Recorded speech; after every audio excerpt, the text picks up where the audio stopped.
Avez-vous déjà fait une décorporation, ou plus communément appelé un voyage astral?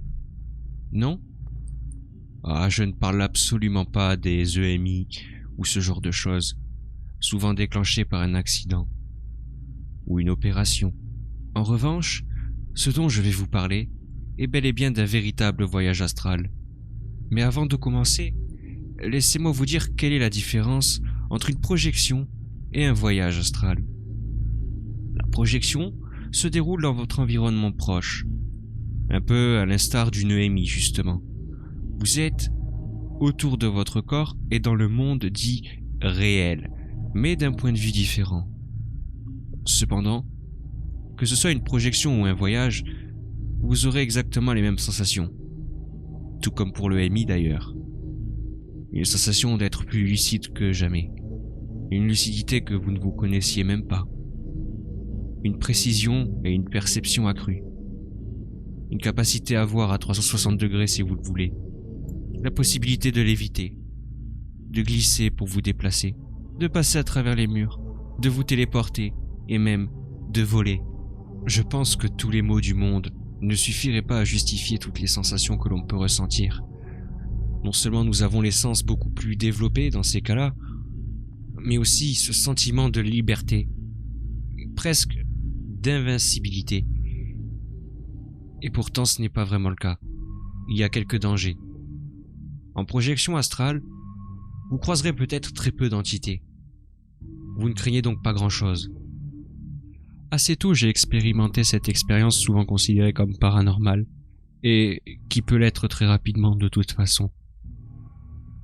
Le voyage astral, par rapport à la projection astrale, vous permet de changer de dimension. En tant qu'être humain normal, sans pouvoir ou sans parler de paranormal, nous vivons dans ce que nous appelons la 4e dimension. Le monde astral, quant à lui, est appelé la 5e dimension. Le monde astral est le monde dans lequel vous pourrez retrouver tout ce qui est anges, démons, entités de toutes sortes. Il n'est pas rare de voir certaines entités traîner surtout lors de projections dans le monde réel. Il s'agit bien souvent de larves. Et c'est de ça dont je vais vous parler, des différentes créatures que vous pourrez rencontrer. La première donc, la larve. Les larves ressemblent à des araignées possédant 3 pattes. Des araignées relativement grandes, voire même des araignées géantes. La spécificité de ces créatures-là, c'est leur réputation bien réelle de parasites.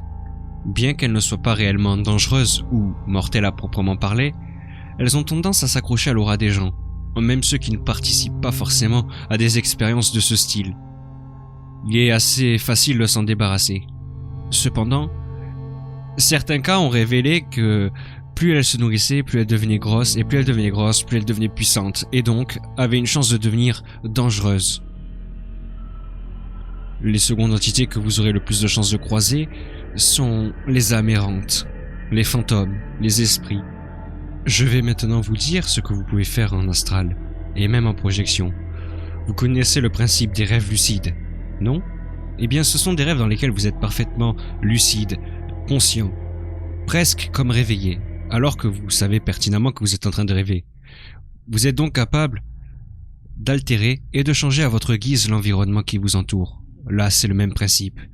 En gros, si vous voulez faire apparaître des armes, vous le pouvez, et quelle que soit l'arme. Vous pouvez aussi également vous servir de la magie si vous la maîtrisez, ou si vous ne la maîtrisez pas vraiment. Vous pouvez par exemple générer une psybole, et vous en servir pour vous défendre ou vous soigner, ce qui est plutôt pratique. Vous ne détruirez pas forcément toutes les entités. En général, une âme humaine ne peut être détruite par une autre âme humaine. C'est des entités extrêmement puissantes qui sont capables de faire cela. Anges, démons, bien que les anges ne vous feront jamais de mal. Mais vous pourrez aussi croiser d'autres entités beaucoup plus effrayantes. Mais là, dans ce cas-là, ce n'est pas dans la projection astrale, mais bien dans le voyage astral que vous les croiserez. Ce type d'entités peuvent aller aussi bien du dragon à des créatures dont vous n'imagineriez même pas l'apparence et l'existence. Vous savez, ce genre de créatures effrayantes que l'on compte dans les creepypastas, les mythologies et les légendes. Oui, c'est cela que vous pourrez croiser.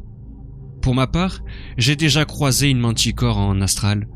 C'était assez spectaculaire. Vous pourrez aussi éventuellement vous retrouver dans des lieux que vous ne soupçonnez même pas, que vous n'aviez jamais soupçonné exister. C'est vrai que la première fois cela peut surprendre, mais on s'y habitue. Si vous êtes toujours motivé à faire des voyages astraux, tant mieux. Et vous avez bien raison. Les sensations sont inégalables. Ce sentiment de liberté, de se sentir plus vivant que l'on ne l'a jamais été. Et mieux, si vous étiez aveugle ou sourd, de pouvoir enfin revoir et entendre, mieux que quiconque, mieux que jamais. Cependant, je tiens à vous mettre en garde contre une entité en particulier. Non, il ne s'agit pas forcément des démons. Il s'agit d'entités appelées les sans-visage. Eh bien, laissez-moi vous dire que ces entités sont plutôt d'énergie neutre, ni positif ni négatif, et à la fois extrêmement négatif et positif. Oui, c'est troublant dit comme ça, et pourtant c'est la réalité. Laissez-moi vous dire que ces entités ne plaisantent absolument pas. Ce sont des tueuses nées. Généralement, elles ne vous causeront pas vraiment de soucis, mais si elles s'intéressent à vous, posez-vous les bonnes questions. Pourquoi de telles entités s'intéresseraient à moi? Pourquoi me traqueraient-elles? Ou pourquoi m'interrogeraient-elles? Il faut savoir que ce sont des entités qui sont entraînées à tuer, traquer et chasser. Elles ont même des entraînements basiques pour affronter des anges et des démons.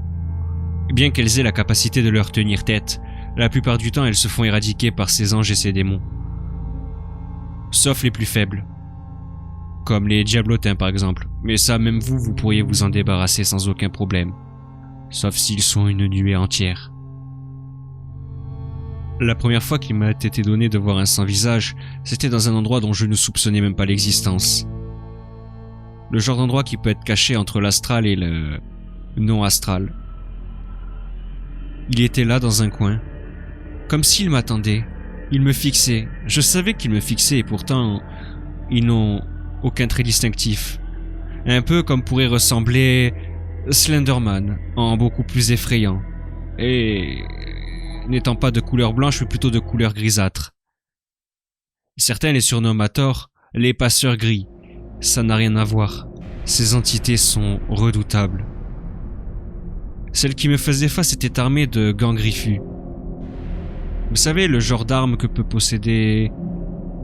voyons voir pour l'exemple... Wolverine, vous voyez? Sauf qu'au lieu que ça sorte de la chair, c'est les armes officielles. Des gantelets avec des griffes. Elle s'est intéressée à moi quelques instants, puis a détourné son regard. Je ne semblais pas être la personne qu'elle attendait. En revanche, si c'est l'un d'entre vous sur lequel elle est tombée, je vous plains. La clémence fait rarement partie de leurs objectifs. Si vous n'avez absolument pas de chance, vous risquez de tomber sur des démons. Et là, ça risque d'être une autre paire de manches. Déjà que les sans-visage étaient pas drôles, les démons c'est pire. En général, ils ne vous épargneront pas. Il est conseillé avant de faire un voyage astral de demander à ses anges gardiens ou tout autre protecteur, gardien, et j'en passe.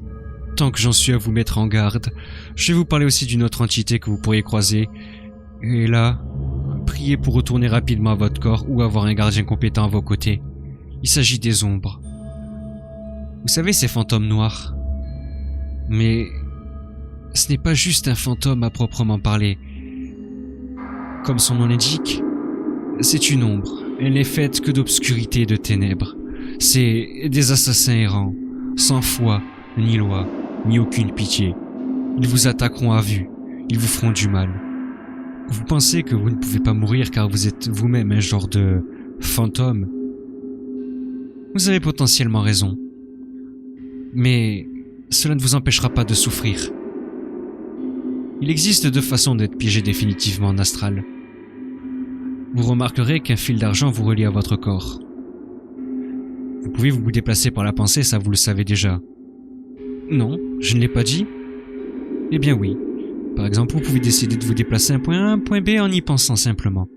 Donc retournez dans votre corps, potentiellement. Quant à ce fil d'argent, seuls les faucheurs peuvent vous le couper. Généralement, il est coupé le jour de votre mort. C'est un des seuls avantages du voyage astral. Vous n'êtes pas obligé d'être mort pour sortir de votre corps, et vous pouvez revenir quand vous voulez dans celui-ci. D'accord, c'est très drôle, me direz-vous. Les entités méchantes et j'en passe. Y a-t-il d'autres risques ou non? Eh bien, oui, il existe un risque. Et pas des moindres. Celui de laisser votre corps trop longtemps sans surveillance. En effet, certains fantômes, certains esprits, pas forcément maléfiques, ont énormément de regrets par rapport à leur époque où ils étaient vivants. Avoir une enveloppe charnelle à disposition est donc extrêmement tentant à ce moment-là. Je vous conseille donc de ne pas partir trop longtemps ou trop loin. Du moins les premiers temps. Vous pourrez partir plus loin quand vous saurez exactement comment vous protéger ou comment repousser ce genre de phénomène, bien qu'il soit plutôt rare. Je pense que maintenant vous savez absolument tout. Mais pour finir sur une note un peu plus réjouissante. Mais si je devais finir sur une note un peu plus réjouissante, sachez que tout le monde peut faire un voyage astral, que ce n'est pas réservé à des élites, quelle que soit la méthode que vous utilisiez, la méthode de la corde, des anneaux, et j'en passe, voire même la méthode du rêve lucide, pour aller directement en projection. Je finirai donc sur cette note positive pour dire que ce n'est pas forcément aussi dangereux qu'on le pense, et que parfois vous pouvez tomber sur de belles choses. Seulement je me devais de vous prévenir sur les risques que vous pourriez encourir aussi. Après tout, nous ne sommes que des enfants face au paranormal et la 5e dimension.